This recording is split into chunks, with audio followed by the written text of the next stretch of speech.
Et avec nous, Sophie Binet. Bonjour, merci d'avoir accepté notre invitation, secrétaire générale de la CGT. Merci d'être là. Laurent Neumann qui m'accompagne, évidemment, notre éditorialiste politique BFM TV. Est-ce que vous avez la gueule de bois, vous aussi, ce matin? Non, j'ai surtout une grande colère. Je crois qu'aujourd'hui, on assiste au naufrage politique d'Emmanuel Macron, qui a été élu pour faire barrage à l'extrême droite et qui, aujourd'hui, met en œuvre son idéologie. Je suis aussi très solidaire de millions de personnes qui vivent en France et qui se sentent stigmatisées, attaquées par tous ces débats nauséabonds.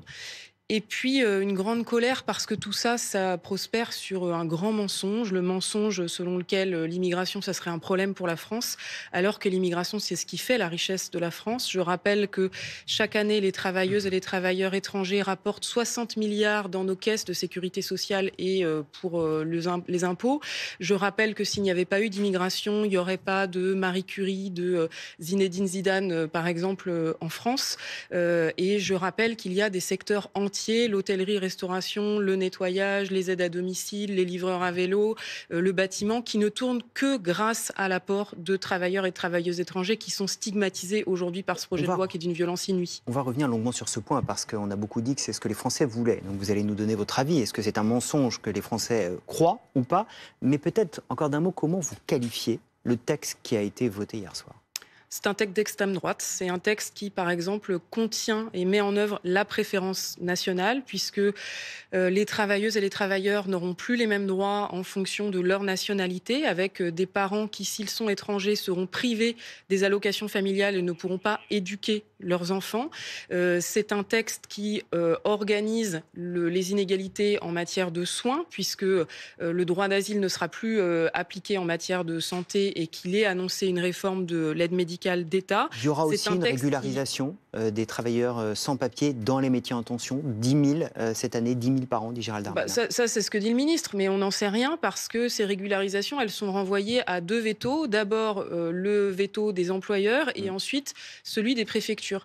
Et aujourd'hui, ce qu'on voit, c'est que c'est justement ce veto qu'il faut faire sauter. La CGT a lancé en octobre une grande grève de 650 travailleuses et travailleurs sans papier. Pourquoi est-ce qu'on a été obligé d'organiser cette grève? Parce que les employeurs refusaient de délivrer les CERFA qui prouvent qu'ils rentrent bien dans les critères et qu'ils travaillent bien en France depuis 2 ou 5 ans. Là, ils vont pouvoir faire les démarches eux-mêmes, hein, si j'ai bien compris dans cette ils peuvent déjà, en fait, ils peuvent déjà faire les CERFA. Ils le font pas pour beaucoup d'entre eux parce que c'est pratique d'avoir des travailleurs précarisés à qui on peut tout demander, des heures sup pas payées, des conditions de travail indignes et du travail sans contrat de travail. C'est pour ça que cette loi, elle est scandaleuse parce que ça précarise encore toute une partie de la population qui, du coup, est dans l'incapacité de faire valoir ses droits. Et c'est un problème pour tous les salariés français parce que des travailleurs et des travailleuses étrangers qui n'ont pas de titre de séjour et qui sont obligés d'accepter n'importe quelle condition de travail, ça tire les droits de tous les travailleurs et travailleuses vers le bas. Ça s'appelle du dumping social organisé. Laurent. La dernière fois, Sophie Binet, que j'ai eu la chance de vous interroger, c'était pendant la réforme des retraites. Et à l'époque, la réforme des retraites était rejetée par 80% des Français, quasiment 80%. Aujourd'hui, cette loi immigration, avec les mesures qu'elle contient, 80% des Français, disent les sondages, semblent accepter et même avaliser cette loi. Est-ce qu'au fond, il faut, vous disiez à l'époque qu'il fallait écouter ce que disaient les Français, et vous reprochiez d'ailleurs à Emmanuel Macron de ne pas le faire. Aujourd'hui, on est exactement à front renversé. Aujourd'hui, Emmanuel Macron, quoi qu'on pense du contenu de la loi, fait d'une certaine manière ce que les Français lui ont demandé de faire.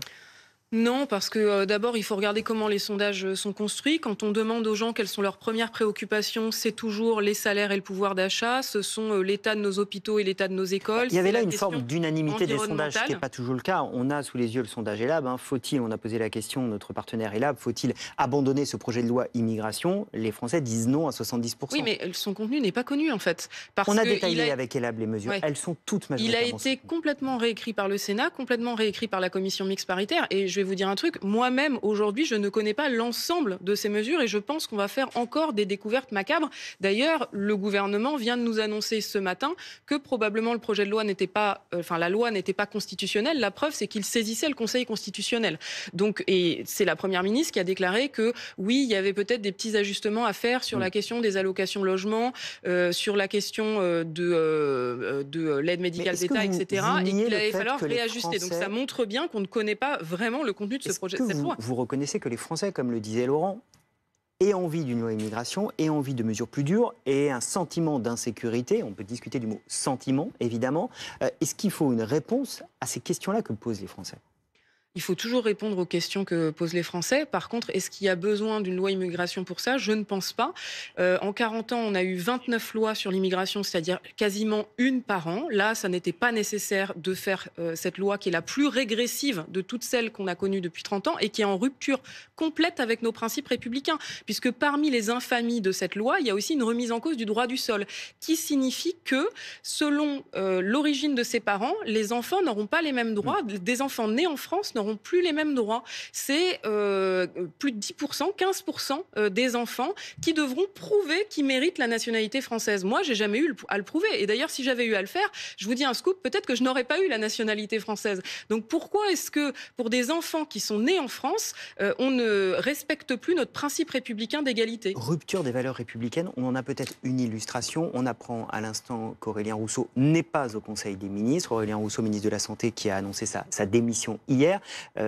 Ça veut bien dire que la fracture, elle est là et que d'autres pensent peut-être comme Mme Binet qu'on touche au socle, qu'on touche aux valeurs. Oui, c'est un double symbole d'ailleurs, Aurélien Rousseau, parce qu'à la fois il est ministre de la Santé et Sophie Binet le disait, dans quelques semaines, il va y avoir la présentation d'une possible réforme de l'AME, non pas d'une suppression, mais d'une possible réforme.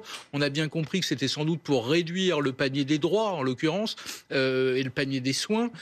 Mais surtout, Aurélien Rousseau, il était directeur de cabinet d'Elisabeth Borne, donc c'est doublement symbolique. Et s'il n'est pas au Conseil des ministres, on ne sait pas officiellement si sa démission a été présentée et si elle a été acceptée, mais le fait de ne pas aller au Conseil des ministres, c'est quand même envoyer un message. Si vous me permettez, juste une question, Sophie Binet. La Défenseure des droits a publié une tribune il y a quelques jours où elle disait il y a un droit légitime des Français à la sécurité, mais il faut aussi respecter les droits et les libertés de chacun, français et étranger. Et au fond, ce que vous dites, c'est que cet équilibre dans la loi n'est pas respecté, c'est ça ? Oui, puis surtout, cette loi, elle ne va pas du tout apporter de la sécurité supplémentaire aux Françaises et aux Français. Pour apporter de la sécurité... En expulsant des délinquants, des étrangers délinquants, voire criminels du sol français, oui, c'est une forme de sécurité. Oui, enfin, c'est faire comme si la délinquance, elle était le fruit des étrangers. C'est complètement faux. Il y a plein de chiffres qui démontrent que c'est faux. Pour apporter de la sécurité aux Françaises et aux Français, il faut faire deux choses. D'abord, il faut repenser notre police républicaine, augmenter les moyens de la police et notamment les moyens humains. Et puis, il faut complètement repenser notre système carcéral. C'est pas possible qu'on sorte plus délinquants de prison, qu'on y soit entré. C'est de ça dont il faut parler au lieu de dire on envoie tout le monde en prison et puis comme on n'a pas assez de place pour tout le monde, on expulse les autres vers un certain nombre de pays tiers. Bonjour l'image de la France à l'international avec ce genre de pratique. Mais la philosophie du texte, c'était de dire pour qu'il y ait moins d'immigration, il faut que le système social français soit moins attractif. Au fond, c'est ça la philosophie de ce texte. Oui, mais alors ça, c'est encore un mensonge. Personne ne part de chez soi par plaisir. Personne ne part de chez soi, soi-disant, parce qu'il y aurait un super système social. En France, c'est une violence inouïe d'être obligé de quitter sa famille, sa vie, son pays. Quand on est obligé de faire ça, c'est bien parce qu'on ne peut pas vivre dans son pays. Et c'est pas le fait de supprimer les aides sociales ou d'empêcher aux migrants de traverser la Manche qui, au final, les empêche de le faire. Ils le font au péril de leur vie et ils meurent. Chaque année, c'est plus de 1000 personnes qui meurent en Méditerranée, par exemple. Donc on voit bien que le fait de monter des barbelés autour de l'Europe, ça ne règle absolument pas le problème. Ce qu'il faut, c'est s'interroger à la source sur pourquoi les gens sont obligés de quitter de chez eux. Et donc, revoir notre politique de développement économique, revoir l'action de nos multinationales dans le monde qui appauvrissent un certain nombre de pays et de populations, s'interroger aussi sur le réchauffement climatique qui va augmenter le nombre de surfaces qui ne seront plus habitées dans le monde et générer davantage de migration. C'est là-dessus qu'il faut travailler. Le chef de l'État va s'exprimer ce soir à 19h. Qu'est-ce que vous lui demandez, comme la France Insoumise, de retirer ce texte ? Qu'est-ce que vous lui demandez ? Ce que je lui demande solennellement à Emmanuel Macron, c'est de ne pas promulguer ce texte. Il a ce pouvoir. Le président de la République a la responsabilité de rassembler le pays. Il a la responsabilité de faire respecter nos principes républicains, notre Constitution. Ce texte s'inscrit en dehors de notre Constitution, nos principes. La preuve, c'est que la Première ministre a dit qu'il devrait passer devant le Conseil constitutionnel. Mais il a été voté par les représentants du peuple ? Oui, mais ça s'est déjà fait. Le CPE avait été voté par les représentants du peuple et Jacques Chirac, à l'époque, avait, par une grande sagesse, décidé de ne pas promulguer le texte. Donc les choses sont encore entre les mains d'Emmanuel Macron. Il doit prendre prendre conscience de la gravité de la situation, de sa responsabilité face à l'histoire et face au monde. Parce que cette loi, ça salit l'image de la France dans le monde entier. La différence avec le CPE, si vous m'autorisez, c'est qu'à l'époque, il y avait des millions de gens qui étaient descendus dans la rue. Là, je crains qu'il n'y ait pas malheureusement des millions de gens qui descendent dans la rue pour contester cette loi. C'est exactement la question. Est-ce que vous appelez, c'est exactement la question, est-ce que vous appelez à descendre dans la rue? Est-ce que vous appelez à descendre, manifester contre ce texte? Écoutez, nous avons des échanges avec les autres organisations syndicales, associations qui partagent notre point de vue sur ce texte et nous ferons des propositions dans les prochains jours. Ce qui est sûr, c'est qu'il faut que nous nous mobilisions ensemble pour montrer que la France, ça n'est pas cela. La France, c'est la solidarité, c'est l'entraide, c'est le soutien. C'est ce qui se passe partout en France, d'ailleurs, avec des initiatives dans les écoles qui se multiplient pour accompagner les enfants étrangers menacés d'expulsion. Elle attend un 1er mai ou elle arrive avant? Écoutez, je ne vais pas vous le dire là, puisqu'on a des échanges ensemble. Qu'est-ce que vous souhaitez?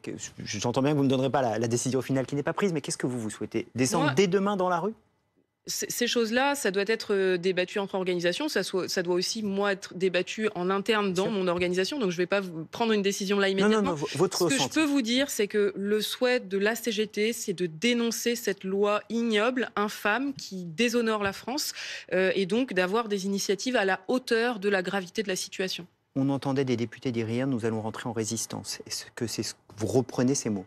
Oui, tout à fait. Je pense qu'il faut rentrer en résistance. On sait que les révolutionnaires avaient aussi prévu dans les constitutions révolutionnaires qu'il y avait une responsabilité de désobéissance civile quand des lois adoptées salissaient le pacte national et nos principes républicains.